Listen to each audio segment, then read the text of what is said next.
ইজ্জাওয়াল জালালের দরবারে অসংখ্য শুকরিয়া জানাচ্ছি এজন্য যে আল্লাহ তাআলা আমাদেরকে দুল হিজ্জা জিলহজ মাসে উপনীত হওয়ার তৌফিক এনায়েত করেছেন। আমরা আজকে মালয়েশিয়াতে অলরেডি জিলহজ শুরু করে ফেলেছি এবং আমরা জানি যে এই জিলহজের প্রথম দশক মানে প্রথম 10টি দিন খুবই গুরুত্বপূর্ণ 10টি দিন।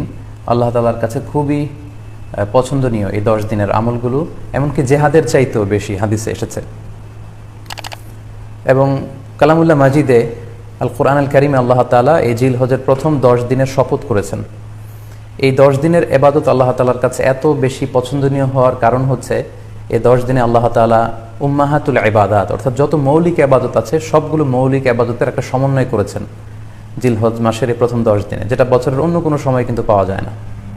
কারণ এই 10 দিনের ভেতরে সালাত আছে, নফল সিয়াম আছে, সাদাকা আছে, কুরবানি আছে, হজের প্রসঙ্গটা আছে, যেটা বছরের অন্য কখনো এরকম উম্মাহাতুল ইবাদত অর্থাৎ যত মৌলিক ইবাদত আছে সব মৌলিক ইবাদতের কম্বিনেশন সমন্বয় বছরের কোনো সময় কিন্তু আসলে হয় না, যেটা হয়ে থাকে জিলহজ মাসের প্রথম এই 10 দিনের ভেতর। এজন্য এই 10 দিনের ইবাদত আল্লাহ তাআলার কাছে অত্যন্ত বেশি প্রিয়। এজন্য আল্লাহ রাসূল সাল্লাল্লাহু আলাইহি ওয়াসাল্লাম এই 10 দিনে যাতে আমরা বেশি বেশি নফল ইবাদত করি আমাদেরকে উৎসাহিত করেছেন। পাশাপাশি আমরা যেন বেশি বেশি তাহমিদ, তাহলিল, তাকবীর দিয়ে এই 10টি দিনকে মুখরিত করে রাখি, এজন্য তিনি আমাদেরকে আদেশ করেছেন।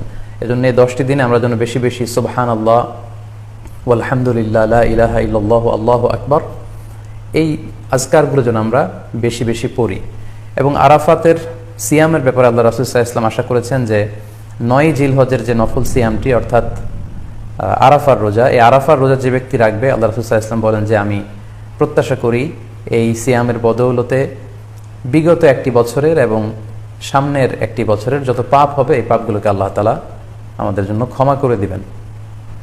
এবং জিলহজের 9 তারিখ ফজর থেকে কিন্তু আমাদেরকে ওয়াজিব তাকবীর পাঠ করতে হয়। আমরা জানি সেটা শুরু হয় আরাফার দিন ফজর থেকে, 9 তারিখ ফজর থেকে শুরু করে 13 তারিখ আসর পর্যন্ত এই তাকবীরগুলো প্রত্যেক সালাতের পরে পড়া আমাদের জন্য আবশ্যক। আমরা যেন এই নফল আজকারগুলো, এই নফল তাকবীরগুলো যাতে আমরা বেশি বেশি করে দেই। এবং যারা কুরবানি করার জন্য ইচ্ছা পোষণ করেছেন তারা যেন এই 10 দিনের আগেই তাদের মাথার চুল এবং নখ কেটে পরিচ্ছন্ন হয়ে যান এবং জিলহজের এই 10 দিনে তারা যাতে মাথার চুল না কাটে এবং হাতের নখ না কাটে, এই মর্মে আল্লাহ রাসূল সাল্লাল্লাহু আলাইহি ওয়াসাল্লাম আমাদেরকে গাইডলাইন দিয়েছেন।